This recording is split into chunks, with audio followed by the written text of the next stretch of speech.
Arctic air is departing, but it is leaving a memory across some parts of the country, like parts of the southern plains to the middle Mississippi Valley, where we have winter weather advisories and winter storm warnings up for ice and freezing rain. Arctic air leaving the northeast, but there will be some residual cold air left in New England, and that could prove to produce maybe a little snow and ice there too.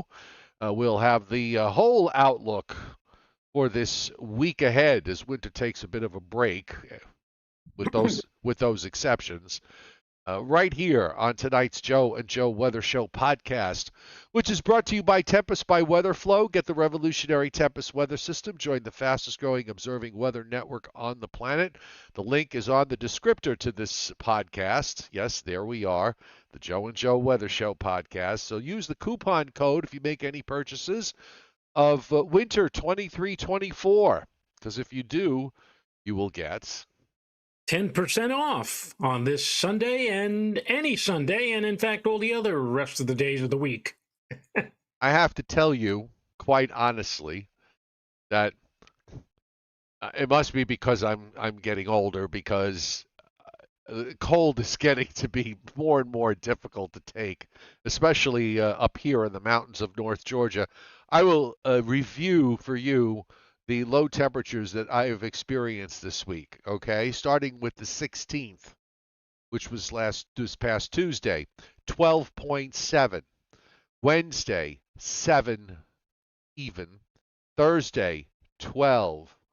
Friday, a heat wave, Joe, 19.6. Yeah, Saturday, 8.8. And a high yesterday, by the way, was 21.2. I barely got out of the 20s. And the low this morning was 2.1 degrees here. Oh, And good. yes, it was 4 below zero on the mountain at Brasstown Bald. It was 1 above zero for the low yesterday. And then just going back to the when was that, 7? On the 17th, when it got down to 7, Brasstown was -1. So, for those of you who think it doesn't get cold in Georgia, come to North Georgia. Get all the cold you possibly want. I thought it was cold here. We got down to 10 this morning. That was our coldest temperature so far this winter season. But boy, Joe, I tell you, it seems amazing to me that you're doing all of this down where you are in Georgia, and here I am up in New York, and trailing you in terms of temperatures. But you haven't had much in the way of snow yet, have No, you? no, I haven't had um, the mountains, the higher mountaintops, up at 2,200 feet. So the areas that are about, probably would say about over 3,000 feet, probably have had maybe a few inches over the course of the last month or so. But yeah, it hasn't quite. I had some snow. I mean, Friday I did have some snowflakes flying around. With when the next shot of bitter cold air came flying in, but that was that. The snow on Friday, um, my forecast was the Thursday night forecast was way too low for southern New Jersey and points south. I actually did raise those numbers. Uh, I got to give Mount Holly credit. Uh, they were too high for maybe the northern part of that area, but for southern New Jersey, southward into Delaware, they got 4 to 6, and that a lot of places got 4 to 6. And Baltimore seems to be the big winner this year so far. 2 6-inch snowfalls last week, and I saw Philadelphia pointed out that after the snowfalls that they've had this past week, that much of southeastern Pennsylvania, south central Pennsylvania, um, down into Maryland, South Jersey in particular, all are at normal snowfall for this date for the winter so far. Amazing. Yeah. And I mean, when you look at the numbers too, I mean, you're probably close to normal where you are with what you've gotten so far this winter, I would think. Close to the I, average, I should say. Close to the average. I'm telling you right now that we have had 5.6 and a 2 and 7. We've had just shy of 10 inches. Okay. And that doesn't include a little bit of ice on top of all of that.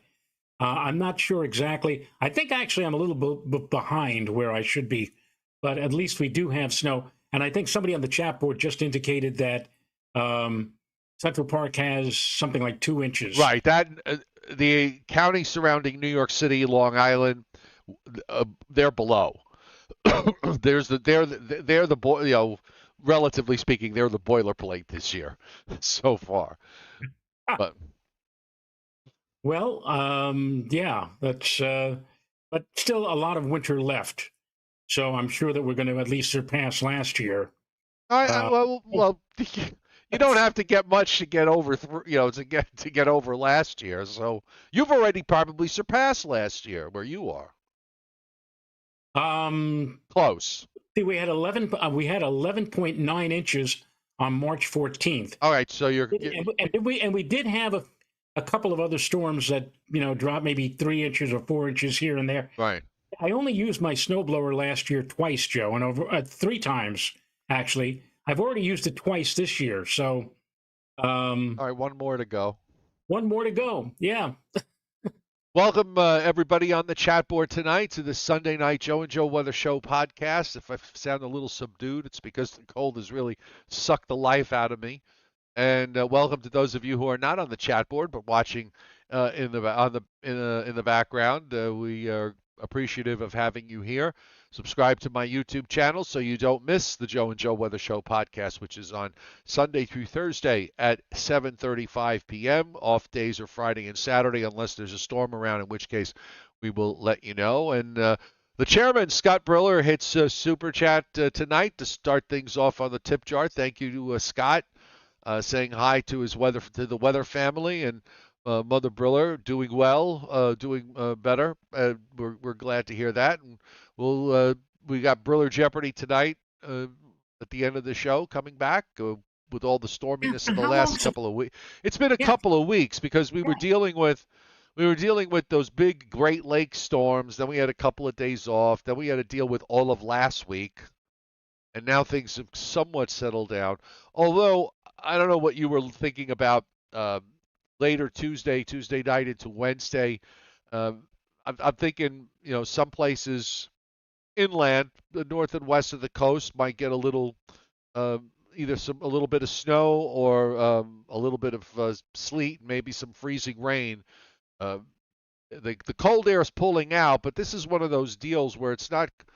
The problem here is that the fact that it's so cold in the south, in the southeast, in the Ohio Valley, in the Tennessee Valley, was far colder than it was where the Northeast was. It was below zero this morning in a lot of spots in Tennessee, for just and eastern Kentucky. So initially, the warm air that the quote unquote warmer air that's coming up is not that warm.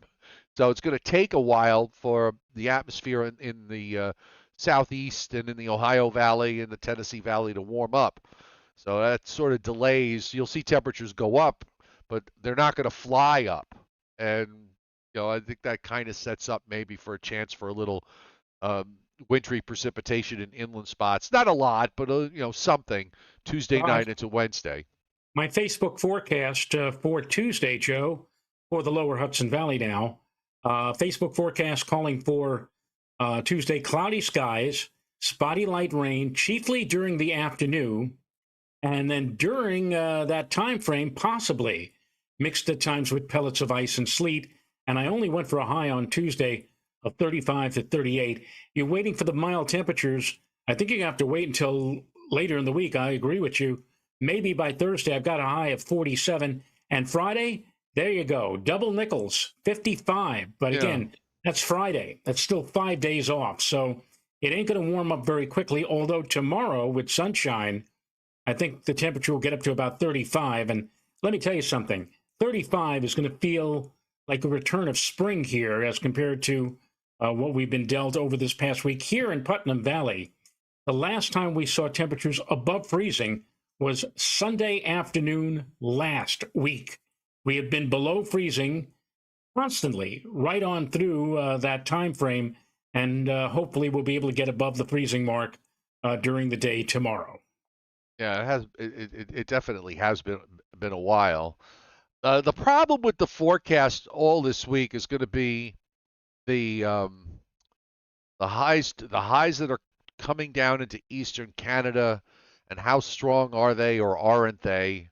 And how much cold air gets into New England, and at low levels anyway. Some of that will try and drain southward. Then throw in the fact that I think starting on as we go through the day on Tuesday and probably into at least part of Friday, it's going to be gloom and doom because we've got a series of systems that are coming out of the Gulf states. None of them are strong. They're not. None of them are going to develop into major storms, but each one is going to have rain with it. And as soon as one goes through and pulls out, another one is right behind it. And yeah, I agree with you also on the fact that, excuse me, the big warm up. I was commenting last week, if you remember that. Well, maybe we might see temperatures. When it gets as high as 70 or 80% probability for above normal temperatures, according to CPC, the Climate Prediction Center, and sometimes we approach record temperatures. Well, the record for the lower Hudson Valley for this time of the year would be somewhere near or above 60. I really don't think we're going to get that high. 55 might be the absolute limit, and that would be on Friday. But and then it looks like this time next week we may actually see temperatures fall back into the 40s, maybe low 40s. So this big warm up may be short lived, or we may get a warm day here and there, followed by a cold day, and then warm day. That kind of a thing. Yeah, yeah. It's tough going forward because of the fact that you've got again, the Canada's just doing weird things with sending cold highs down, and on one run you see it as a 1050, almost a 1050 high comes down into eastern Canada. Then on the next run, it's much weaker. There's some timing issues with those highs coming down and the weather systems that are coming out and moving up into the eastern part of the United States. So I would say I would say to an extent, the day-to-day forecasts over the next week are probably going to be somewhat challenging because you're going to have to figure all of that out, and at the same time, you have to figure out the rain, when the rain comes in, because that's going to hold temperatures down. It's not. If it's going to be warm, let it be nice. That's the thing.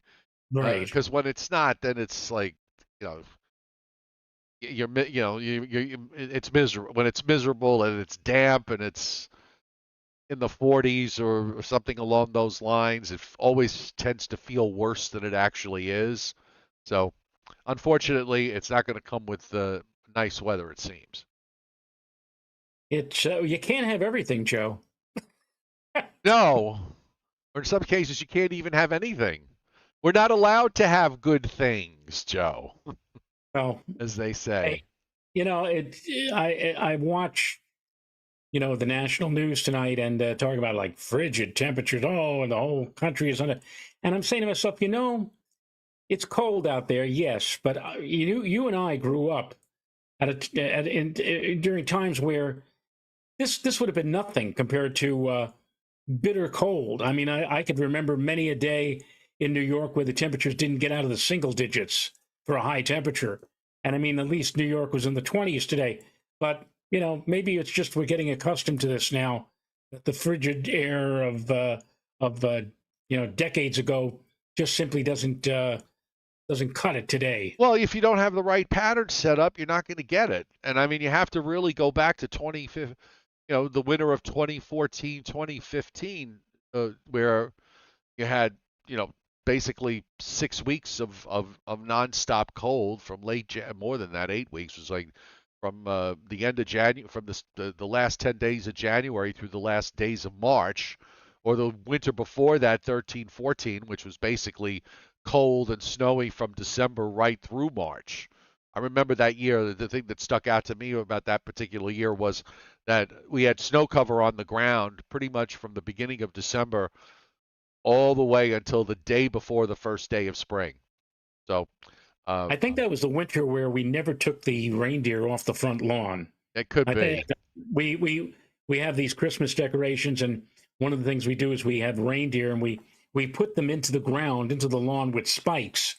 But right after we got them in the ground, all of a sudden it got very cold. Then we had snow, and then we had snow again, and snow and snow and snow. And then finally, we just Ron, we looked at each other like, all right, we'll wait until things thaw out. And they never did thaw out. I think we finally did take them off the lawn in March. Thankfully, we didn't have to do that this year. But yeah, I can remember those 2 years, winter of 13 and 14. And I remember one forecaster uh, going for a high during I think the winter of 14 of 55, and I said 55, really? You think it's going to actually get that warm? Because we had been constantly in the 20s and 30s every single day. So you're right.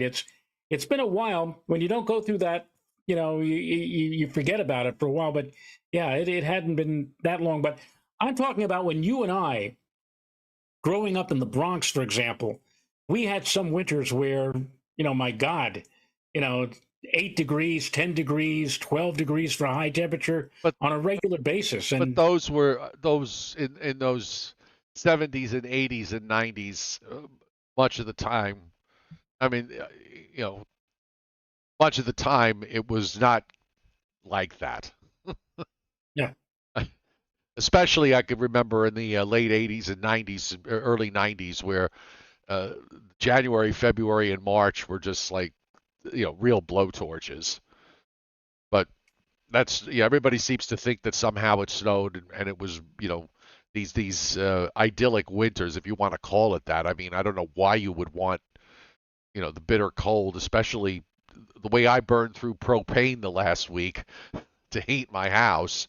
Um, but you know what? They come pattern set up. They come when they come. That there's nothing we can do about it. That's just the way the pattern is, and the patterns are, and we just follow them along, and we just roll with it, right? Frank Scalera is asking Joe and Joe, do you remember the winter of '93? I believe it was February, and we had back-to-back snow and ice. I was in PS14. I went to PS14. Of course, when I went to PS14, it wasn't 1993. No, It it was wasn't. it was way back in the '60s. But the winter of '93, I remember the winter of '94 was a winter where we had a lot of ice and 90. snow. Well, it was 93, 94. '93, Right. '94. And Yeah. I remember that particular. I know I remember the week that Frank was talking about because um, that was one of my biggest forecasting coups that I ever had was because we had had a big snowfall at the beginning of that week, and I remember like it was yesterday going on the air on Wednesday. I had just gotten the new foofs, and it had nobody had snow in the forecast for Friday in that week. No one. And I looked at the new foofs, and all of a sudden, out of nowhere, it gave us like an inch of liquid, you know, all I snow, well, remember that. mostly snow. And It was I remember going on the air and saying, look, this is what I just saw, folks. So if you haven't, if you haven't cleaned up Monday, you're going to get it worse for Friday. And I think if I remember also, and I'm pretty sure about this on that Friday system, we got like everybody got 8 to 12. But I also got to witness for the first time and probably the only time in my life freezing rain with a temperature of 12. That was really something. It had snowed. That was a lot of the storms that year and would change over to sleet and freezing rain and end that way. And not with temperatures going to 31 or 30 or 31. It would be in the 20s. Well, in that particular case, we had 2 feet of snow cover on the ground when it was all said and done. And I had hours of freezing rain with a temperature of 12 after about like a fresh 10 inches of snow on top yeah. of 10 inches of snow that fell just a few days before. And then that whole next month into March, we had a bunch of systems, one after another, 3 to 4, 2 to 3, a couple of 4 to 5s in there. It was like a bowling alley. It was one after another after another. That was a very The first, the first of interesting those winter. two storms that you mentioned, coming home from the private weather service I was working with at the time in Flushing, and at the time I was living in Levittown. 3.5. I was driving my wife's Mazda. She had a Mazda 626. 3.5 hours, Joe. 3.5 hellacious, horrendous hours to get home in all of that snow from Flushing to Levittown. I believe it. And I and drove in all of those. and I remember my eyes bugging out when I saw that Foose that you mentioned calling for another major snowfall on Friday.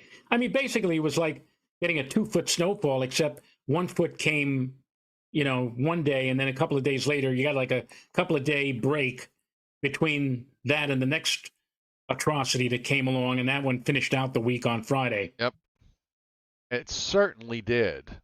Yes. All right. Oh, and I think it got down to 2 degrees below zero the next day, the next morning. That was another. I got to figure that one out. I'm not 100% sure of that.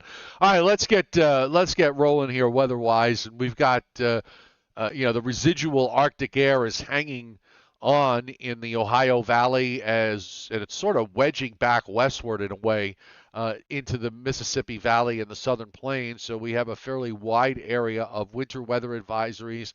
Winter storm warnings for southeastern Oklahoma, ice storm warnings for northwestern Arkansas, and when we take a look at the forecast there, this could be a significant icing event for this area.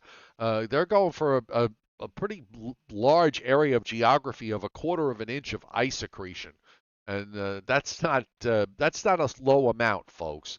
And if it's not 1/4 of an inch, there's a lot of places that are going to be within 1/10 and 2/10 of an inch of ice accretion from Oklahoma and Arkansas north and east to Illinois to Indiana into Ohio. Now, the local offices in the northern half of Pennsylvania into northwest New Jersey, the Hudson Valley west of the Hudson, and also uh, up through northwest Connecticut and western Massachusetts. They've put in for point oh, let's say between 0.01 ice accretion to as high as 0.07. I wouldn't expect these numbers to go up because I think the precip that when it gets here is going to be mostly the first shot of precip is going to be mostly on the light side. But for those areas that have those winter weather advisories and winter storm warnings, there could be there's probably going to be some significant icing to deal with.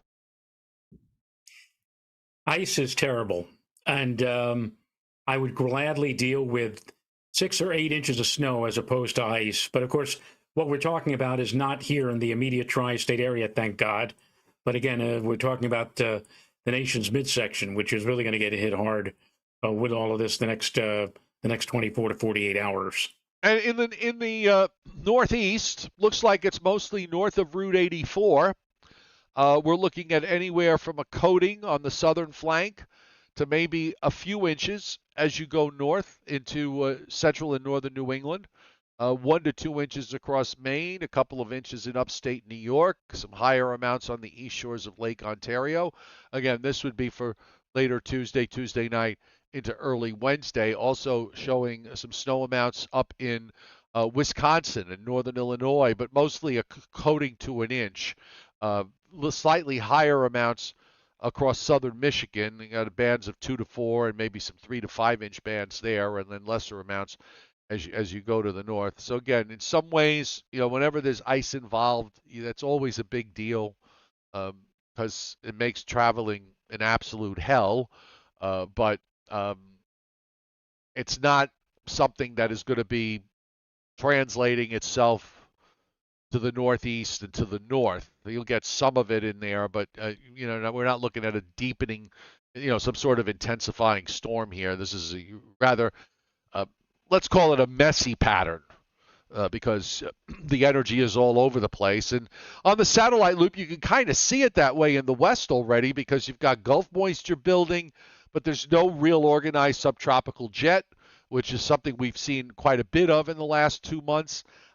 You've got moisture also piling up through the southern and central plains. Then there's some Pacific moisture with a storm off the Pacific North, the coast of California, that's sending in waves of precipitation there. Some heavier rains and some heavier snow in the mountains, but you don't have that one giant circulation that's dominating things because the northern part of the jet stream is sort of staying is in its own little world, and the southern part of the jet stream is in its own little world. It's and whoever, and I'm sure a lot of you out there are remaining silent at this moment in time. But how many of you back in December had already thrown in the towel on winter and said, "That's it. We're not going to get any kind of wintry precipitation, any kind of real feel in terms of cold weather. It's going to be just like last year. Oh, it's going to be terrible." How many of you were among those who were saying that? Now, Joe, I'm already seeing on the chat board tonight. Well, now it's going to turn warm again. Now it's going to be, oh, that's it. Winter's over now. I mean, like, you can't please any of these people. No, because You Joe, as I have pointed out many times, unless it snows from the 1st of November to the last day of April every single day, the winter is a bust in their view. Yes. And listen, after what I've gone through this week, and I mean, this is not the first time it's been this cold down here, but after, after going through what I went through this week, I'm glad that it's warming up. Believe me, I'm glad. That's coming from a snow lover and a longtime winter weather lover. That's Now getting, I'm getting it from the people in the chat board. Jason Fox. Geez, Joe, we were wrong. We admit that. LOL. And Jurek Hoffman. Joe Rayo, no one says that. No one of substance anyway. And if they do, who cares? Weather does whatever it does. yes, exactly. David Fuller Touched a hitting. nerve. I touched a nerve, ladies and You gentlemen. did. David Fuller hitting the tip jar tonight, saying he noticed the runs of the GFS at the Vortex is becoming that tight little ball again. Well, it is, but it's still in a somewhat weakened state. It's not like a super strong polar vortex wrapping up in the Arctic. If we have a chance, we'll get to it a little bit later on. There's actually some hope on the climate models for that this pattern is only going to last about a week to 10 days and then go to something else or I don't know if it's going to go back to what we had this week, but it'll go to something else that is probable to be more favorable for winter weather events if that's what you're looking for. Anyway, here's the radar tonight. The east is quiet. We've got some precip running along the border from North Dakota east across the Upper Peninsula of Michigan over Lake Superior and then north of Lake Huron. So that's snow there. We already have moisture in Texas where it's raining there, but it's now pushed up into Oklahoma and Kansas and Missouri, and that's only going to be increasing as we go through the night. So we're going to see some freezing rain issues there. In the west, we have rain in California just coming into San Francisco. It goes up to Northern California, snow in the mountains inland, continuing up through Oregon and on up into Washington State with some heavy rains coming in now, heading for Tacoma, Seattle, and all the other neighboring towns and cities they're in. WPC, the 7-day precip forecast, liquid precip, and it's a lot. Actually, I haven't really checked on the status of the drought condition in the lower Mississippi Valley, which was utterly horrific this summer, and into the fall. But that orange hatched area is 5 to 7 inches of rain being forecast over the next 7 days in East Texas, much of Louisiana, and a good chunk of the state of Mississippi. And 2.5 inches extends into Georgia and south and western North Carolina. Also pushes up into southern Kentucky, going back into northern Arkansas and southeast Oklahoma. So a substantial amount of rain for the Gulf states, certainly, and for the Tennessee and lower Ohio Valley. But we have several of these waves that are coming up, and in the Northeast, it's you know a quarter to a half an inch in northern New England. It looks like it's about, I would say, an inch to maybe an inch and a quarter, inch and a half total, which spread out over 4 or 5 days is not going to give you any flooding problems, so that's a good thing. And in the West, um, we have big rains for Northern California all the way up to Washington State with several to many inches. Uh, that orange hatch area shows up there again. So you got 5 to 7 inch rainfalls being forecast for that part of the country. But we also have up to an inch or even some pockets of an inch and a half all the way down to Southern California. Uh, El Nino years, Joe, are supposed to bring the big rains to Southern California and not so much to the Pacific Northwest. Yet it seems to be happening in reverse this year, just like the La Nina was in reverse last year. Well, Dave Tolerus, Bill Kirk over at Weather Trends 360, and a couple of others, they were all saying the same thing, that the absolute peak of the El Nino would come in December or the beginning of this year, and that it would rapidly weaken thereafter. Now, I know that the folks over at WPC or at the Climate Prediction Center are saying that El Nino is going to be well in hand right on through into April and May. But you're right. You're absolutely right. If we had a true major El Nino, which not a few people had been suggesting at the beginning of the season, we would be seeing a lot more rain in California, or a lot more concentrations of atmospheric rivers like we saw last year with the La Nina in California. Instead, plainly, as you can see, the QPF map showing the heaviest activity is up to the north, Northern California, Pacific Northwest, to go along with all of that stuff that is hitting over in the Gulf coastal area. I would show you the What if I will show you the WPC? I always, show the 72-hour probability for at least 2 inches. But I think their computer must have got hit by lightning late last week because the maps have been like this since Friday. So I don't know what to make of this. I mean, it just does kind of look a little screwy, don't you think? What, what map were you trying to show, Joe? Or This is the 72-hour probability for at least 2 inches. I mean, okay. look at it. It's got all these yellow lines running through it, and this big brown area in the plains, and it just doesn't. It looks like, I don't know. It looks like whatever they use, whatever computer programs, whatever Thank you. You're welcome. Whatever software they use to generate these maps doesn't seem to be working right. I'm just going for laughs. I'll just put the probability of 4. Let's see if that map is cleaner. Yeah, it's cleaner, so we could use the probability of 4. And notice, by the way, the Arctic air is gone from the whole U.S. It's not just here; it's everywhere. So we're kind of back to where these maps sort of looked like back in December, where they didn't have very much, with just minor areas here, low percentages for at least 4 in north central New York, and up in Vermont and New Hampshire, we're talking maybe what 5 to 10% chance for at least 4.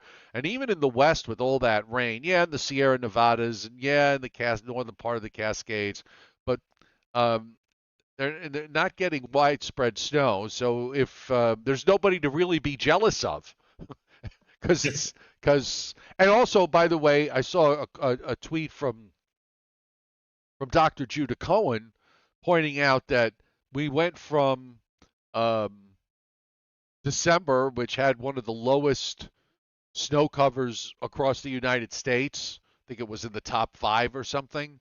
Uh, to last week, where the snow cover across the United States was at multi-decade highs.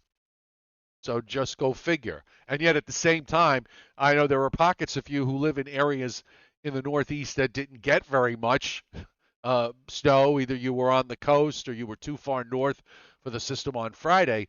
But on the whole, um, the uh, the snow did normalize. The snow cover did normalize last week across the U.S. Now, of course, some of it's going to go away, but that's just the way the game is played. So let's go.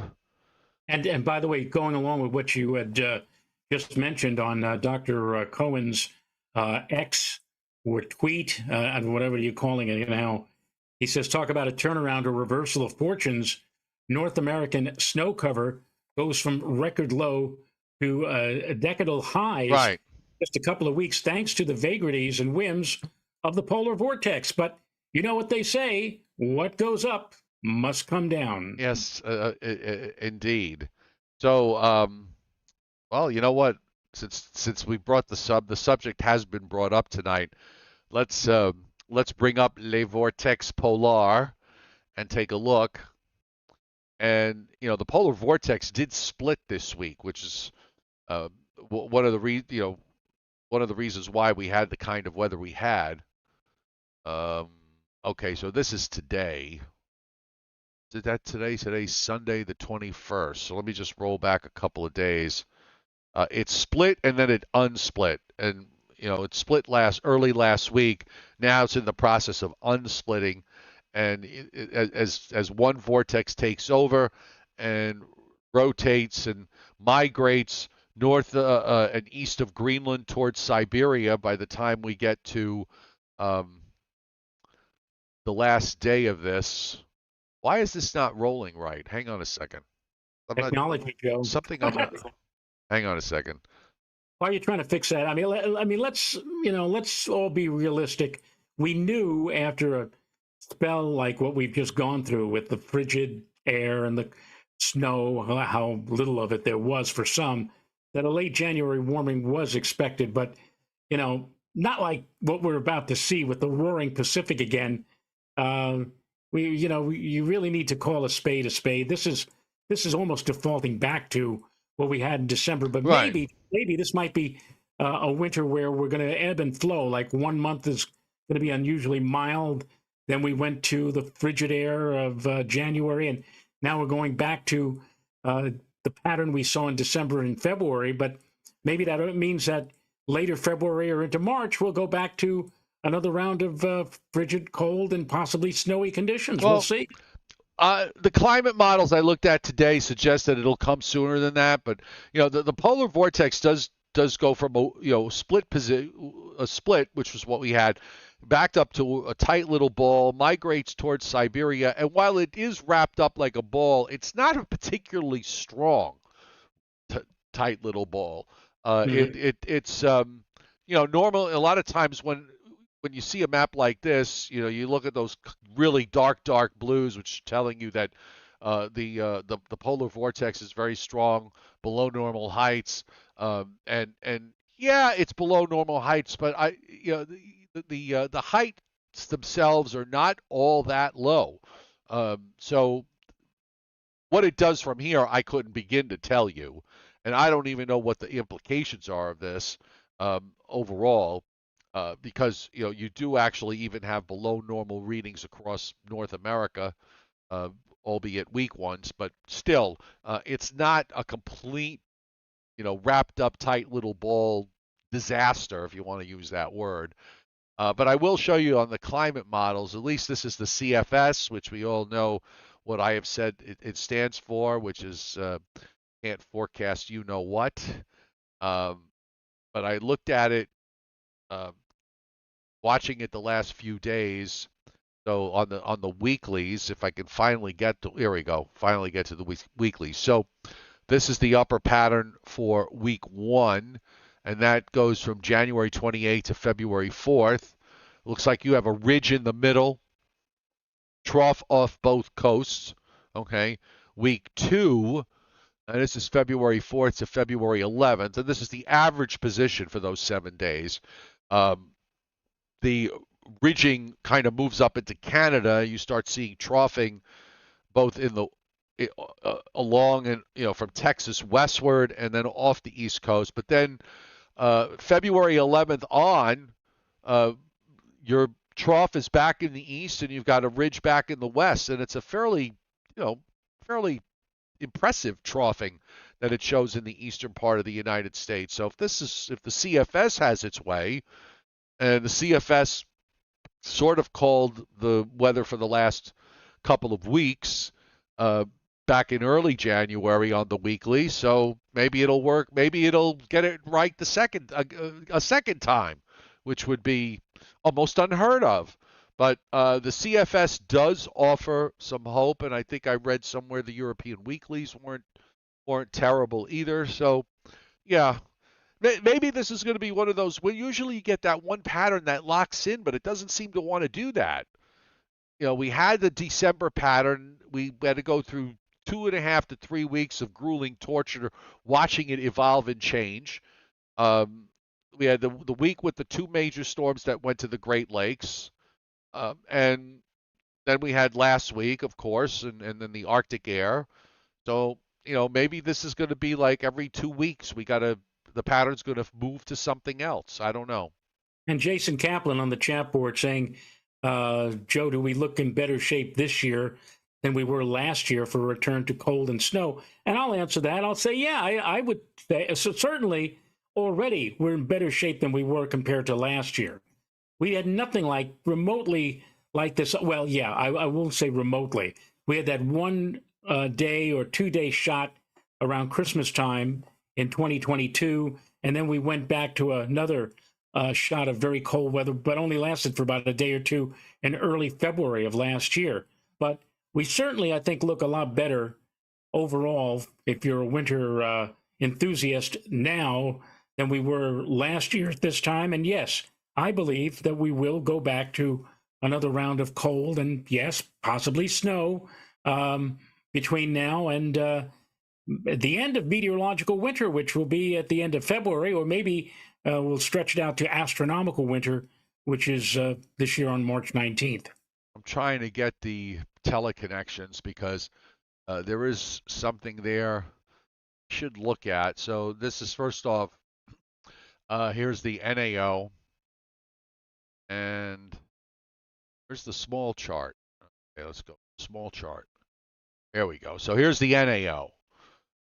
Now, I just want to point out to everybody that if for those of you who seem to live and die by the NAO, this is the period where the NAO was negative, which was roughly from the early part of January to the early part of last week.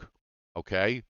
And it's with that negative NAO, you still wound up with two major storms that went to the Great Lakes. Just bear that in mind. Okay?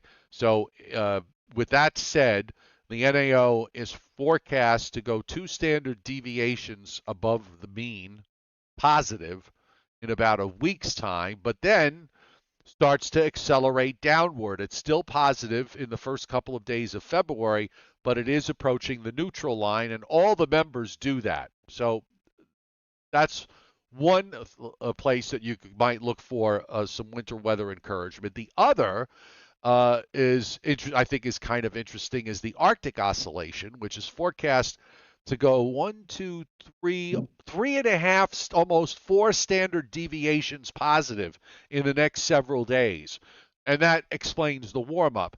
But it's also forecast to drop almost to the neutral line this coming weekend. Then there's a little blip up, and then it goes back down again toward the neutral line on its way to. And some of the members are actually faster at turning it negative. And going into this last week, we had a very strongly negative Arctic oscillation right in here. We were at almost -2.5. So you want to see that in that negative place if you want to see cold air come back in a big way. And when we look at the GFS on the last few runs, it does actually start. Was not this week, obviously, but if you look across the Arctic region and over Greenland and all that blue with below normal heights and below normal pressures, i.e., positive Arctic oscillation, by the time we get to the end of the forecast period, it actually starts to break down in about a week, and you wind up with a fairly large area of above normal pressures across Canada and on up into the Arctic region. And you also have a big ridge that's going to build near Alaska, if this is correct. So this is transitioning into maybe it's transitioning into what the CFS is indicating because the last day on this one is February 6th. So CFS says starting, a favorable pattern after that date. After that date, maybe it'll be right twice this winter. You never know. We'll see. We'll see. All right, let's put the surface map up and see what the GFS is doing. And so there's your Arctic high, a 1040-ish high in West Virginia. That gradually makes its way to the coast. You see the moisture coming out of the Gulf and into the southern plains and up to the Great Lakes. And there's another high coming down from Canada. That front's going to get lost somewhere in upstate New York and New England. But you do see that it does produce some snow there in north of Route 84 mostly. Not a lot, just light precip here because this first wave doesn't have a whole lot to it. By the time it gets here, it's starting to weaken. But then there's a second wave behind it, and that's all rain, and that comes in. So you got this first mess Tuesday night into Wednesday. We get whatever we get from that. Then Wednesday night into Thursday, we get more rain. Then we get a short break. Then another wave comes up with more rain for Friday. And by the way, if you look across the south, you can see that while these systems are impacting the deep south, you get these areas of very heavy rain and probably some thunderstorms across Louisiana and Mississippi, which is where WPC's got the big rain amounts. And then that shifts eastward. Uh, so Notice, if you will, that the intensity, as you just pointed out, Joe, down across the Gulf states, that's where the heavy duty rains right. are. But as they lift north and east toward us, it still rains here, but the intensity drops off a bit. I mean, we don't get those super heavy areas of rain. We're probably looking at worst in any one shot, like 3/4 of an inch to an inch of rain, but we're not getting the 3, the 4, the 5-inch rains that are occurring down over the Gulf coastal areas. Yeah, you can see even how the radar presentation of the GFS. I mean, it's not overly impressive when they reach up into the Northeast because these short waves are just very flat. They're just sort of running around and lifting out to the Northeast. There's nothing coming down in the north that's trying to phase with them or, go to a negative tilt or anything like that. But it's Sal Blandino gloom and doom weather. By the way, I don't know what he's been doing, but he's been on my Facebook page, Joe. He must have written like 15 or 20 comments in different conversations about the weather for the upcoming week, the weather of the past week, the fact that it snowed. I mean, he was just blazing, working overtime. My God, I think I responded to one of them because that's all I had time for. The one thing I'm sure a few people picked on was the fact that the European and there have been a few runs in the GFS also with regards to next weekend. And I just want to back up here, focus your attention up along the Canadian border because you can see these highs that keep coming down, but they kind of make it down into right to the U.S. border and then they slide out to the east. So here's one on Monday into Tuesday. And come on, that's getting stuck on me. Hold on a second here. Monday into Tuesday, then that goes out. Then there's another high, but this one's even further north for Wednesday into Thursday. Then you got another high that comes down. There's this cold front that drops down in eastern Canada. You see where all that snow is up in Quebec. And then there's another big high. So what you're looking at here is basically the only way you could get if some of the model runs have had some snow or showing a bigger storm for next weekend. This is all about timing. You've got short waves up in Canada that are moving along. You have a separate southern stream that's moving along. The only way you wind up with getting something frozen, which is what the European did today and what the GFS did from time to time over the last couple of days, is that it would have to time out absolutely perfect, where you get a big high to come down as a southern stream system is moving through. The GFS actually suppresses this now off the mid-Atlantic coast. makes a little snow there in West Virginia and then out.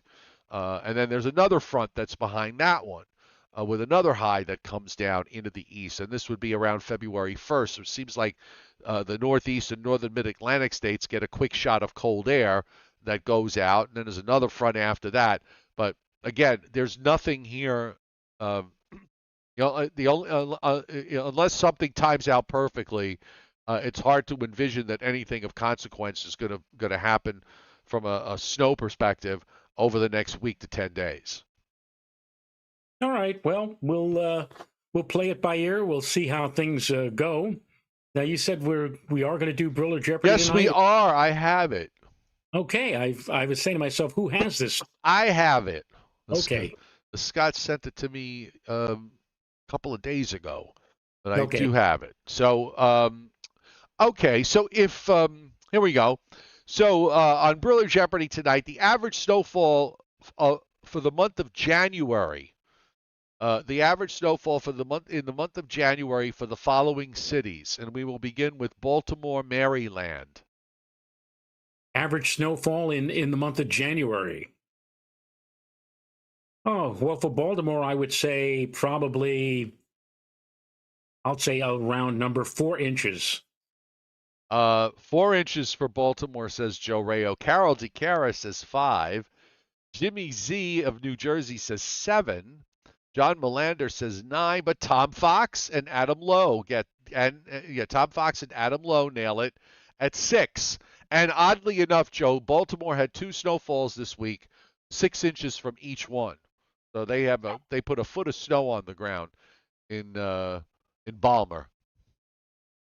And they're enjoying it. Well, I don't know if they're enjoying it, but the people who like snow down there are probably enjoying it because there's been a paucity. There's a $5 word for you. A paucity of snow in that section of the country over the last 2 or 3 winters. Next is Buffalo. Buffalo. Oh my goodness, Buffalo. Well, how about 45? How about 45? Steve LaPointe says 42. Jason Fox said 25. Izzy D says 28. Very close, Izzy D. Joe Lopresti 23. Jason Kaplan 22. Christina Pedia nails it 27. 27. Okay, so next we have Chicago, folks. Chicago. I'll say 8. You'll say 8. Keith James II says 12. Conroy Jet says 15. Jason Fox 18. Adam Lowe 10. Joe Lopresti 11. And Michael McGuire rings the bell at 13. 13 for Chicago. Next is... Give me an easy one like Miami. Cleveland. Yes, very good. Cleveland. What did we say for Buffalo? 27. Cleveland can't be that too far behind. I'll say 22. You'll say 22. Patrick Darcy says 15. William Uber says 22. John Melander and Mike McGuire get it with 18. 18. And Frank R., first runner-up at 19. And this one's going to throw some people off. Denver. What was it? Denver? Denver. It was Denver. Yes. You're right. This is going to throw a lot of people off. Oh, dear. Denver. How about, oh, God. How about 13? How about 13? David Fuller says 7. Jimmy Z says 4. Chris Alley says 12. Tom Fox says 8. Michael McGuire says 7. Lou Aricio says 9. Jason Kaplan 16. Patrick Darcy 15. John Melander at 13. I will tell you this, those of you who are putting up single-digit numbers, you are close to reality, and Frank Scalera nails it at 6, Joe. January snowfall in Denver is only 6 inches. Actually, March and April are snowier than January and February Right, in right. Denver. And I think November and yeah, January and February is like the idea is when you're so, the depth of the winters favor the eastern part of the United States are so deep into the cold air that they just don't get very much in the way of snowfall. The last one, this was, see what kind of numbers we pull up with this. Valdez, Alaska. Valdez, Alaska. Valdez, Alaska. How about how about three?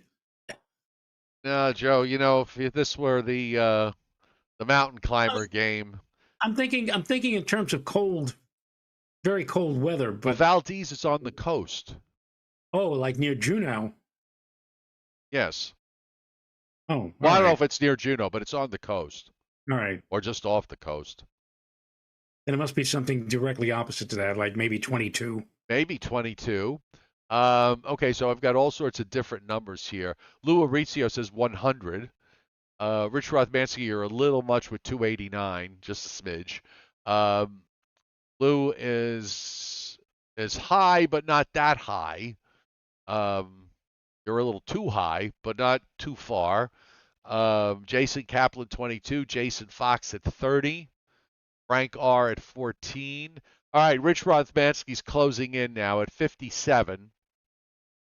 At 57. So somewhere between 100 and 100 at the top, 57 at the bottom. Maggie P 60, Patrick Darcy 62, getting closer. Adam Lowe very close at 67, very close at 67, and Conroy Jet gets it at 69. Wow. 69. And there you have it. There you have it, our first Thriller Jeopardy in about 2 weeks. Long time in coming, but finally here because the weather has calmed down quite a bit in Yes. last 2 weeks. Let's also say thank you to the chairman for supplying the questions for Thriller Jeopardy, but also hitting the tip jar tonight, as well as David Fuller, CF Moto Man, Jason Kaplan, and Leon Probitsky. I must have missed those two. Thank you. Those of to everybody who hit the tip jar tonight. All right, so we'll be back tomorrow night at our usual time, which is 7:35 p.m. And everybody, hope you had a great weekend and you have a safe week ahead. I'm getting a new computer this week, supposed to come at the end of the week. And we had no problems tonight since I cleaned up this one. So fingers crossed that streak continues. So we'll see you tomorrow. Nighty night, everybody. Nighty night, folks.